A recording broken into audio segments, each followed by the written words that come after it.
시청자 여러분 안녕하십니까? 8월 21일 수요일 KBC 뉴스와이드 시작합니다. K-팝, K-푸드 등 다양한 K-컬처 분야가 전 세계적으로 인기를 끌고 있는 가운데 K-뷰티를 포함한 의료 분야도 해외에서 관심을 모으고 있습니다. 이에 따라 의료관광 산업이 차세대 신성장 동력 산업으로 급부상하고 있는 상황인데요. 각 지자체들도 의료관광 분야 경쟁력을 갖추기 위한 노력에 나서고 있습니다. 오늘은 신삼시 광주권 의료관광협의회장과 함께 우리 지역 의료관광 산업 현황을 진단하고 미래를 전망해보는 시간 갖도록 하겠습니다. 회장님 안녕하십니까? 네, 안녕하십니까? 자, 지난 2020년 이후에 코로나19가 대유행을 하면서 의료관광 산업이 주춤했습니다. 최근에 이제 다시 회복세를 보이고 있다고 하는데 얼마나 좀 상황이 나아졌는지 좀 궁금합니다. 예, 현재 의료 관광을 위해서 저희 광주 지역을 찾는 외국인들은 팬데믹 이전에는 5,476명이었는데요. 팬데믹 기간 중인 2020년도에는 1,010명으로 아주 줄었습니다. 그렇지만 작년 말 기준이죠. 2023년에는 3,121명으로 서서히 회복 중에 있습니다.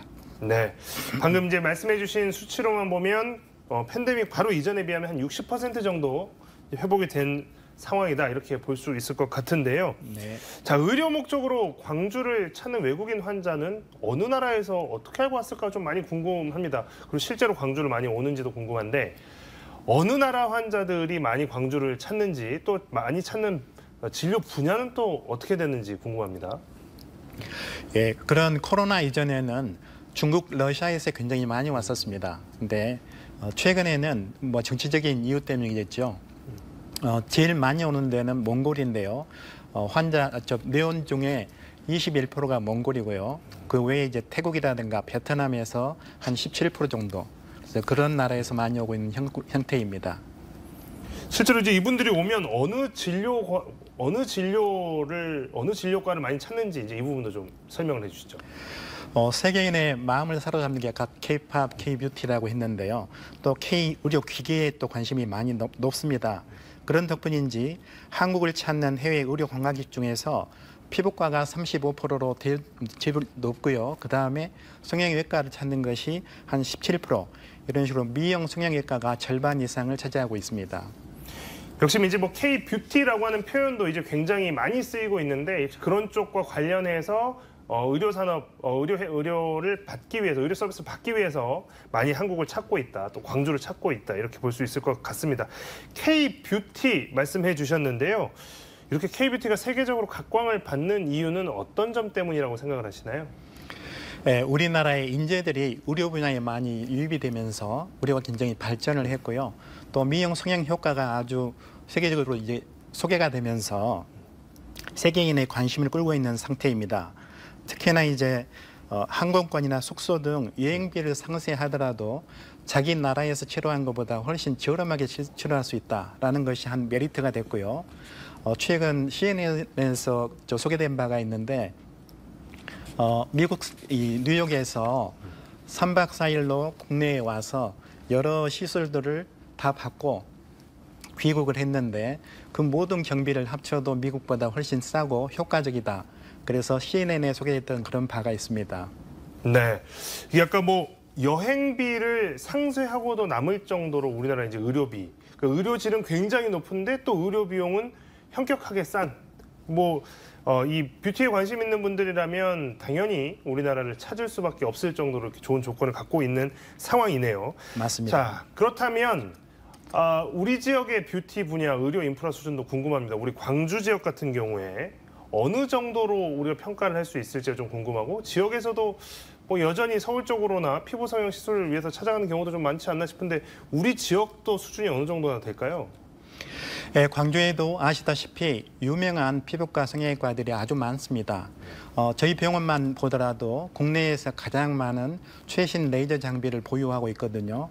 그래서 다른 지역에서도 우리 광주를 찾을 만큼 또 서울에서 할 수 있는 모든 시술을 광주에서 받을 수가 있기 때문에 믿고 해외 또 타지에서도 광주를 많이 방문하고 있습니다.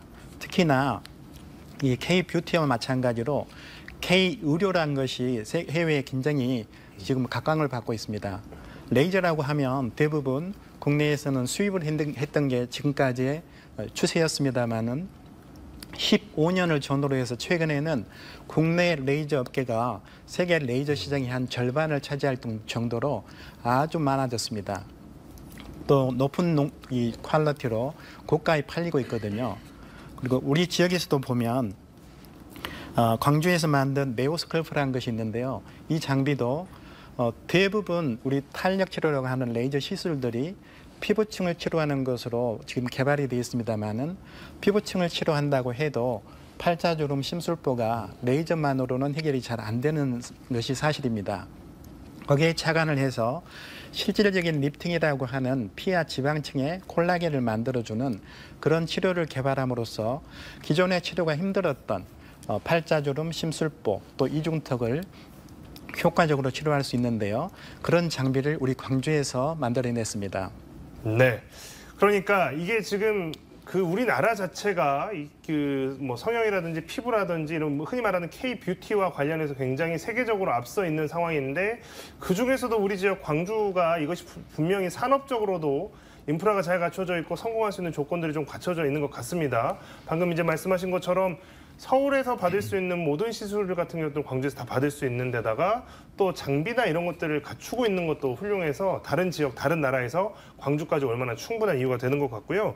조금 전에 이제 이야기해 주셨던 것처럼 이중턱, 팔자주름, 심술보라고 우리가 이야기를 하죠. 이제 이런 부분들에 대한 것들도 이미 그런 의료기까지 뭐 레이저 치료기라든지 이런 것들까지도 굉장히 발전되어 있다 이렇게 이해를 하면 될 것 같습니다. 저도 굉장히 잘 이쪽 분야에 잘 몰랐는데 지금 회장님 설명을 듣고 보니까 우리가 이 지역에서 산업으로 충분히 승산이 있겠구나라고 하는 생각이 듭니다. 맞습니다.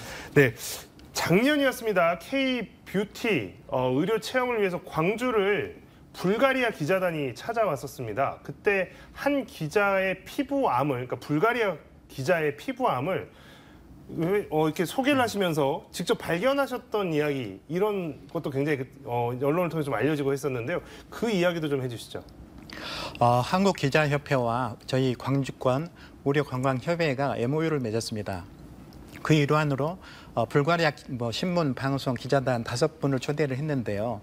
그분들이 오셔서 광주의 의료 시스템과 시설 또 새로운 장비인 네오스코프 시술을 받기로 했었는데 시술을 받다 보니까 피부암이 있는 것을 발견을 하고 국내 여건상 자국에서 치료하도록 권해드렸습니다. 네, 다행히도 가서 암 수술 치료를 잘했다고 그런 감사의 편지를 보내왔었습니다. 또 그때 이 장비를 꼭 투입하고 싶다, 자기들한테 기회를 달라 했는데요. 지금 그런 수출을 위한 FDA 또 CE 과정을 지금 밟고 있는 중입니다. 네, 불가리아 기자단이 한국에 와서 또 광주에 와서 이렇게 의료 산업의 인프라들을 이렇게 쭉 견학을 하다가 피부암이 발견이 돼서 이제 실제로 수출에 대한 상담으로까지 이어졌다고 하는데요. 역시 또 우리 K 의료에 대한 것들, 특히 이제 광주 지역의 훌륭한 의료 인프라, 또 의료인들의 이런 진단을 받고 또 위상을 높이게 된 계기가 아니었나 싶습니다.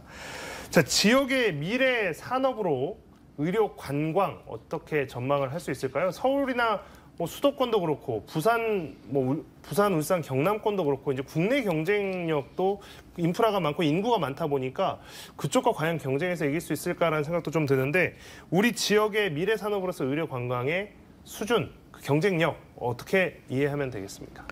예, 광주는 성형외과, 피부과, 또 한방 의원, 그리고 여러 병원들, 또 국립대가 큰 병원이 2개가 있습니다.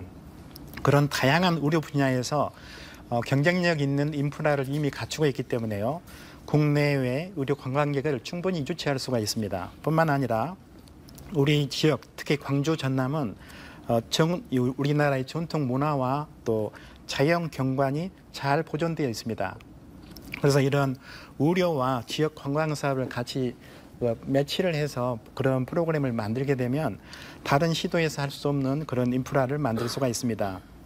그래서 우리 관광 사업이 활성화되면 우리 지역 내에 숙박을 할 테고요. 또 음식이라든가 교통, 또 쇼핑 등 그런 다양한 산업 분야에 긍정적인 영향을 미칠 겁니다. 그렇게 되면 의료 관광객은 치료를 받는 동안에 우리 지역에서 소비를 하게 되고 우리 지역 경제에 큰 도움이 될 것이라고 생각합니다. 네. 자, 그런데 최근의 일이긴 합니다만 약간 이제 팬데믹 이야기도 잠깐 나왔고 팬데믹 기간 동안에 팬데믹 이전까지 쭉 성장세를 기록하던 우리 지역의 의료 관광 산업이 팬데믹을 계기로 급속히 한번 꺾였던 적이 있어서 또 걱정이 되지 않을 수가 없습니다. 최근에 이제 또 코로나가 급속히 국내에서 퍼지고 있다라고 하는 뉴스들이 많이 나오고 있는데요. 코로나의 이 유행 같은 것들 때문에 이제 이런 것들 감염병에 대한 우려나 이런 것들은 의료관광 산업을 추진하는 쪽에서도 어떤 늘 있을 수 있는 리스크로 생각을 하고 있어야 될 것 같습니다. 의료관광 분야에서는 이런 부분들, 감염병이라든지 이런 부분들에서 어떻게 좀 대응을 해야 되겠습니까? 우리가 코로나를 통해서 학습이 되고 체험을 했습니다. 그런 전염병 질환은 항상 그런 응급치료 시스템이 잘 관리가 돼야 됩니다. 통합된 관리가 필요한데요. 그래서 국가적인 그런 응급의료 시스템에 대한 관리 체계를 잘 갖춰야 될 것이 분명하고요. 또 그런 지금처럼 엔데믹 시대에 있어서는 고객들이 방문하는 모든 의료기관이 철저한 방역과 위생관리를 철저히 해야 할 겁니다. 그리고 방문하는 병의원 말고도 식당이라든가 또 숙박시설 등 모든 이 방문 분야에서 그런 수준 높은 방역을 유지하게 되면은 환자들에게 신뢰를 제공할 것이고요. 또 우리가 이미 학습이 되어 있습니다. 백신 맞았던 거에 대한 디지털화, 또 여행을 했을 때나 여행 중에 그 상태에 대한 보고 체계 이런 것들을 우리가 원격 진료로 할 수가 있다면 더 높은 신뢰를 얻고 엔데믹 시대에 앞으로 더 발전할 수 있는 계기가 될 수 있을 거라고 생각합니다. 네. 자, 의료 관광 산업이 정말 미래 먹거리를 자리를 잡기 위해서는 지금 산업 각 분야에서 일을 하시는 분들, 이런 분들뿐만이 아니라 지자체 또는 정부에서 많은 또 지원이 뒤따라야 될 것 같은데요. 지역의 의료 관광 산업이 활성화가 되기 위해서는 어떤 부분에서 지원이 이루어진다면 더 좋을까요? 예, 의료 관광은 우리 지역사회의 미래 먹거리입니다. 이미 높은 수준의 그런 의료 시스템을 가지고 있기 때문에 이를 발전할 수 있도록 지자체의 관심과 지원이 절실히 필요합니다. 우리 지역 의료의 인프라를 바탕으로 지역 관광과 같이 결합하는 다양한 프로그램을 개발해서 이를 효과적으로 세계에 홍보하고 마케팅한다면 국내외 의료 관광객을 유치할 수 있을 것입니다. 그래서 이 과정에서는 정부와 광주, 전남 그런 지역사회의 협력이 필요할 테고요.